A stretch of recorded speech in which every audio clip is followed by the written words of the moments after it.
I'm Dana King. The internet has been blacked out, cell phone service turned off, and foreign media roughed up. Still, none of that is working for Egypt's president as he tries to reverse the momentum of a revolution and hold on to his power. Elizabeth Palmer is in the middle of it all in Cairo.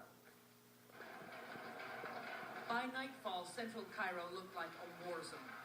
Anti-government protesters had fought their way past police and pushed into the very heart of the city, cheering and chanting, "We demand the end of the regime." Hours earlier, after Friday prayers, crowds set out to march, but almost immediately they were stopped by lines of police in full riot gear who beat them and fired round after round of tear gas and rubber bullets.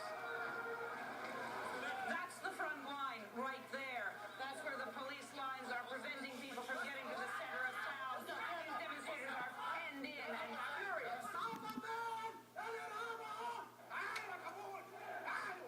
They want one thing. We don't want this party anymore. Go, leave out of Egypt. People are demanding an end to corruption, to abuse, unemployment, but above all, they want to see the end of President Hosni Mubarak. Go away of Egypt. Go away of Egypt. The main standoff played out on Qasr El Nil Bridge over the Nile River. Protesters who funneled here from all parts of the city were determined to cross into downtown. A brave few rushed forward through the volleys of tear gas. The mass followed until they were pushed back again by the police. But the protesters refused to give up, at one point pausing as a group to pray. Elsewhere around the city, skirmishes left the injured to be tended by the crowd. They're firing rubber bullets, says this demonstrator, and they're firing them right in our faces. East of Cairo, in the city of Suez, protesters attacked a police van.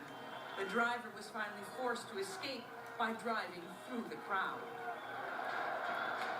As dusk fell in Cairo, the crowds had grown so huge, pressing forward from the bridge, throwing rocks, until the police seemed simply to give up, and the crowd streamed forward into Cairo's Freedom Square. Nearby, a powerful symbol of Mubarak's regime, his political party headquarters, was looted and set ablaze. Authorities had announced curfew in cities across the country, but in Cairo, at least, nobody paid any attention.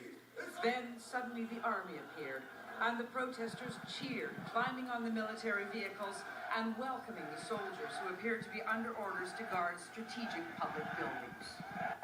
Finally, after midnight, President Hosni Mubarak appeared on television and told the country, "I will ask my government to resign and tell the new government to work with the current situation." So President Hosni Mubarak has made a concession, but it certainly isn't the one that the demonstrators were demanding. He's going to fire the cabinet, but he does remain president, and the power remains concentrated in his hands. Elizabeth Palmer, CBS News, Cairo. President Obama spoke to Mubarak after his speech, telling him to make good on his promise of a better democracy and greater economic opportunity. And I told him he has a responsibility to give meaning to those words, to take concrete steps and actions that deliver on that promise. Earlier, the White House announced that the Obama administration may cut its annual $1.5 billion aid package to Egypt, depending on Mubarak's response to the protests. Egyptians here in the Bay Area are praying for peace in their homeland. There was a special service tonight at St. Antonius Coptic Orthodox Church in Hayward. The priest there supports the movement toward democracy, but he says it must be done in the right way. The church has no business with any politics. Our dogma teach us to pray for the president, to give them wisdom and to give them strength to rule and to govern the congregation in Egypt or anywhere. Father Ibrahim says it's been hard to get in touch with loved ones back at home because cell phones and the internet are down, but through landlines they have been able to make contact with some relatives. Investigators